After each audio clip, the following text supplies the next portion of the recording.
Good evening. Welcome to the Đồng Nai Radio and Television Station. Here's the news today. According to the Ministry of Finance, in the first 6 months of 2022, to proactively respond to challenges in the face of increasing inflation pressure, the government has directed ministry, branch, and locality to implement solutions to stabilize price, limited negative impact on socio-economic development.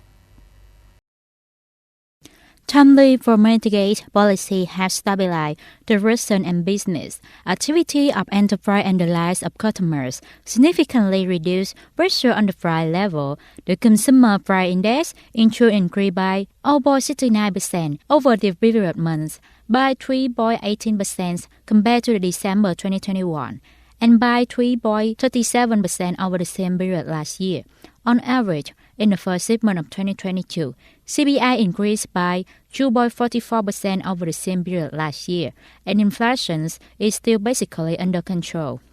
To control inflation, from now until the end of the year, on level, branch, and locality are determined to ensure the balance of domestic supply and demand, focusing on monitoring price fluctuations of essential commodities to have timely solutions to stabilization.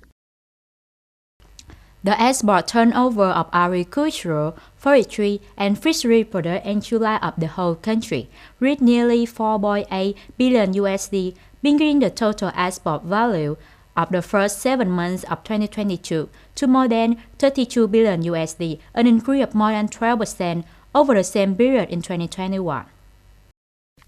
Compared to the same period in 2021, seafood reached more than $6.6 billion, an increase of more than 34%.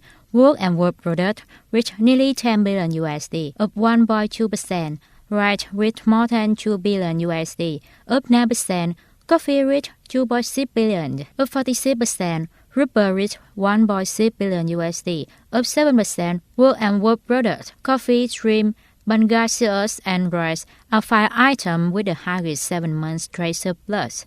The trade balance of the remaining group is in deficit, in which vegetable and fruit are an advantage field, but difficulty from the main export market. China have caused Vietnam 7 months export value to decrease by more than 16%. Since the beginning of the COVID-19 epidemic, Vietnam has had 10.7 million infections, ranking 12 of the 227 countries and territories, while with the resistance of infection per million people, Vietnam ranked 112 out of the 227 countries and territories. Compared to the previous week, in the past week, the number of cases increased by more than 40%, and the whole country recorded only 1 death. Two subvariants, BA4, BA5 of the Omicron variant, have been recorded in the country. This is variant with a higher ability to spread and ensure the immune system, which can cause a strong outbreak. The Ministry of Health directs to strengthen monitoring of the circulations of the variant to proactively take timely handling measures, regularly assess and analyze the epidemic situation and risk factor, proactively respond to the epidemic, and proactively develop and deploy scenarios and plans to respond to all epidemic situations. Myanmar National Security and Defense Council on July 31st decided to extend the state of emergency for another 6 months. The council said the decision will make in preparation for the upcoming general elections.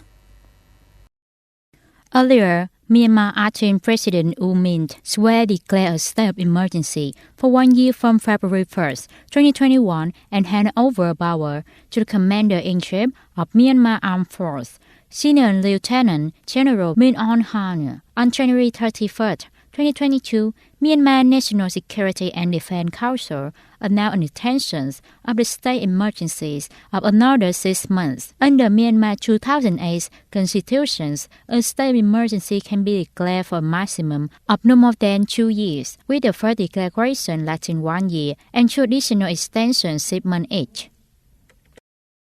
Iran said on July 31st that it has responded to the proposal of the High Representative for Foreign and Security Policy of the European Josep Borrell to say the 2015 nuclear deal and wanted to conclude negotiations quickly. Boasting on Twitter, Iran nuclear negotiator Ali Bagheri Khani said, "We have shared our views, both in form and in content, to pave the way for speedy conclusions. Negotiation in Vienna." However, Mr. Khani did not give details on Iran's positions. Iran is ready to conclude negotiations soon, and the other side should be ready to do the same, the Iranian diplomat added. Earlier, on July 26, Mr. Borrell presented a new draft to restore a nuclear agreement, fully titled the Joint Comprehensive Plan of Actions, in which Iran curbs its nuclear program in exchange for the lifting of economic embargoes. That's all for today. Thank you for watching. See you next time.